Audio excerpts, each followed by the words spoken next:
In my last set of videos about 8 years on the red pill, I had mentioned becoming a better husband, and I realized I didn't clarify what that meant in the last set of videos, and I said I would get back to it. So here it is. Now, when I got married, I had a starter wife, and so that should have turned me on to the knowledge I would come to have later as a consequence of taking and digesting the red pill. But that didn't. And that was a long time ago, relatively speaking. But I did have the wherewithal to understand that children and have a legal structure that will enable the reinforcement of what I intended to build in terms of a household, if that makes sense. There are other ways to do that and other means, but at the time, based on how I was raised in a more traditional, if you will, polygamous, as well as patriarchal ancestral society, that was what I had in mind. Both my grandfathers were polygamous, multiple wives, and I had grown up in a very large family. But I also relearned from them, based on my starter marriage, that marriage for love is a newer phenomenon. Marriage for love is a newer phenomenon than the traditional reading for treason for marriage, which was basically for the propagation of family, amongst other things. But anyway, what I had learned post the red pill digestion is something I think the late comedian Patrice talks about in the best way that I was able to understand and not only internalize, but see, yes, that makes sense.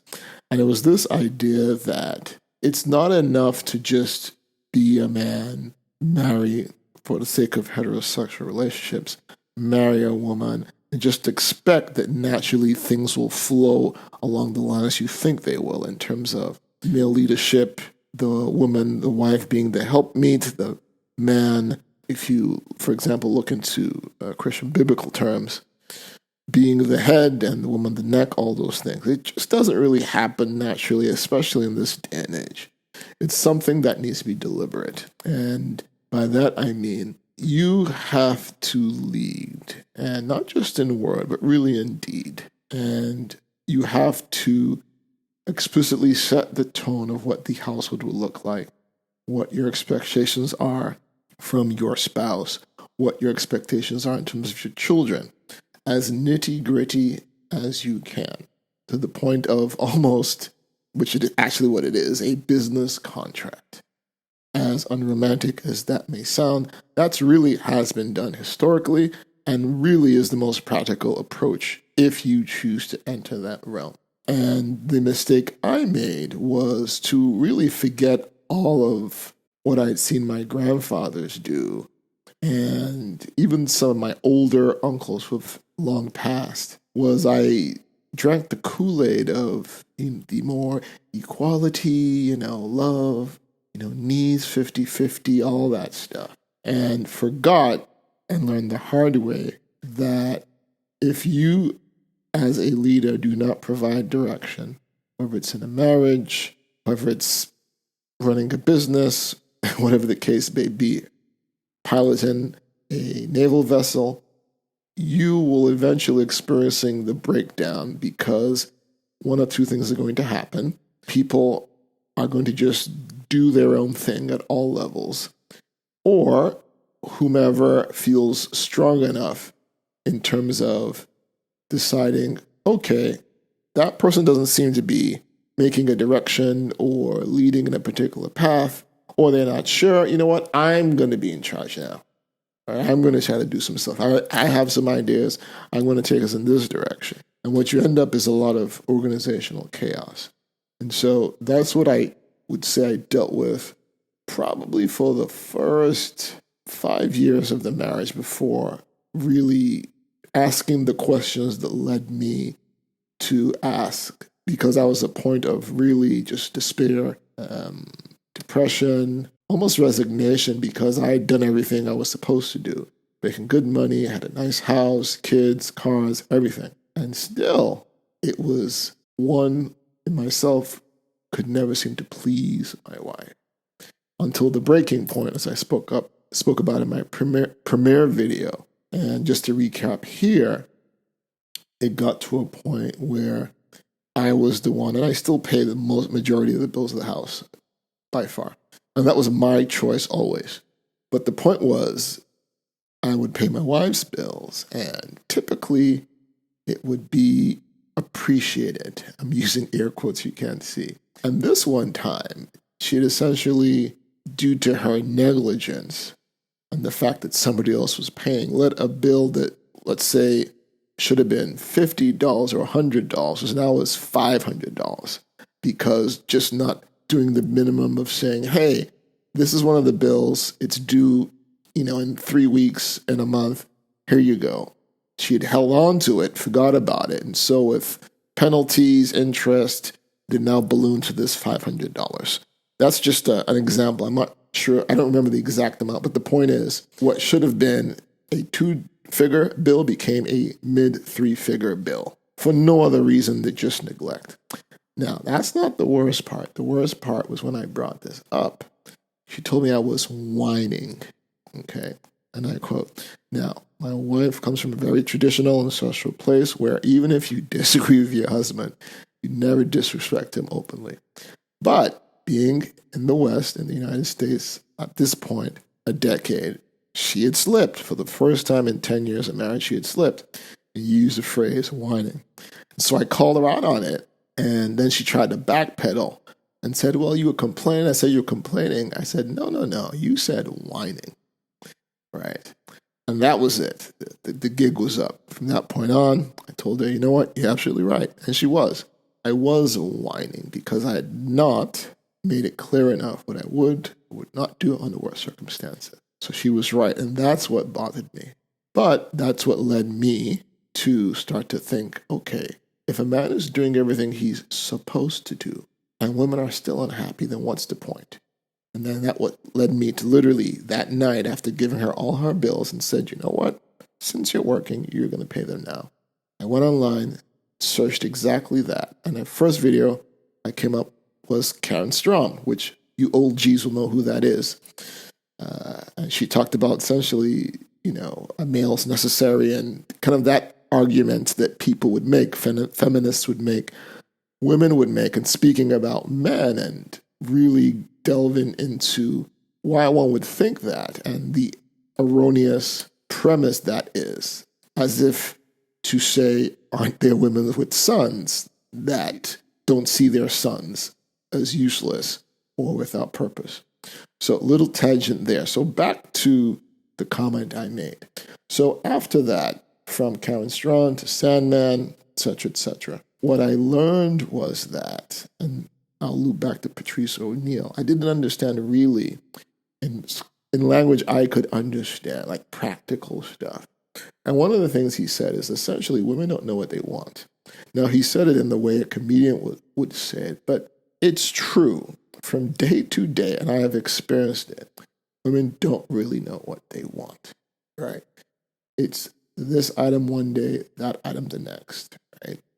And when you don't know what you want on a day-to-day basis, the worst thing that can happen is that a man, and particularly a husband, gives that to you from day to day. It's not unlike a young child that says, okay, I want to go to Disney World next week. Next week comes, oh, I want to go ice skating. Next week comes, so on and so forth. Now, this isn't in all cases, but for those of you who've had children or had long-term relationships, marriage, you will likely have come across either in your experience or someone you know, whereas the day-to-day filtering from one desire to the next, to the next, to the next. Okay? It's actually a thing. And so, not that you can't change your mind, because that's a refrain you'll often hear from women. Can a woman change her mind? She certainly can. But as the husband, what I did not appreciate was my need to hold the course. Because when you don't do that, and you essentially end up following the woman's lead, you would think that the woman, you following her lead either implicitly or explicitly, would thereabout take on the mantle of accountability that comes with that. And that is not the case, because in society, that is not the case. And so what would happen is that in those instances where I would implicitly cede leadership, when she would go in a direction and things would go wrong, it would then lay back to me as to my fault. And in a sense, it is my fault, as Patrice also says, because once you abdicate your leadership to someone that isn't a leader, you get what you get. So how did this make me better? I learned the importance that ultimately, as the husband, as the man, as the leader, as a captain, whatever you want to say, you're the captain because you take the accountability not only when things go right, but especially when things go wrong. That comes with certain rights and privileges.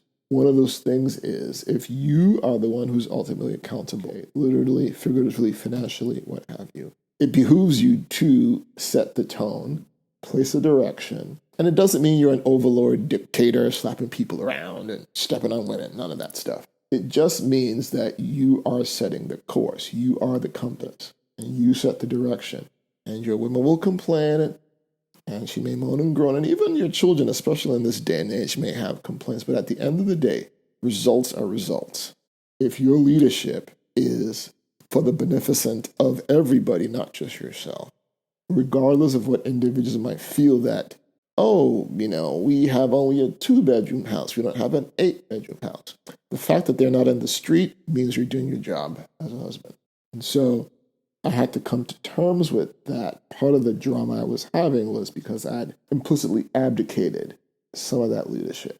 With that said, it's important to give the woman in your life a sense of usefulness. That's something I actually learned from all things from my mother, but when she said it, I didn't appreciate the context. What she was trying to say is that if you introduce a woman into your life, if there's nothing useful for her to do, then she pretty much devolves into a child. She would never use that wording, but that's what it boils down to, as I understood it now. In this era, I would say, post-Red Pill. And that was what was happening. I had made things so easy that my wife had kind of devolved. And other men, like my older uncles, would kind of make a point, like, hey, you married, don't just provide everything and give her nothing to do, let her chill. You have to empower her to be useful to your household. One of the things that I started to functionally do after the Red Pill was to give her specific responsibilities, my children as well. So you're not just someone on the cruise ship enjoying the cruise. You're actually part of the staff, okay? Making sure the cruise is going as it should, right? So you got to enjoy because you're on the cruise boat going to wherever, but let's not get it twisted. You have a role, you have responsibilities on this. I have no illusions that anything I've said since the starting of this means to have a blissful, marriage and everything is sunshine and unicorns. And if you listen to this and you'll do that, yours will be awesome. It's just to say that if you choose this path of Red Pill, having married, right, or even a long-term relationship, that as Stardust said in one of his old videos I just came across, you must always be vigilant. I mean, other creators had said it, but he said it in a way and you can look at his content. He was very crystal clear in that the red pill is not a panacea, meaning you don't take the red pill and then you're bulletproof to all other things all of the challenges of life. And that was the mistake I think I made. I thought, okay, when I took the red pill, I got this knowledge, things are going to be just cruise control. Didn't happen that way. I learned through the fire of the process of digestion that you must be constantly vigilant, even on the red pill. You must be constantly vigilant.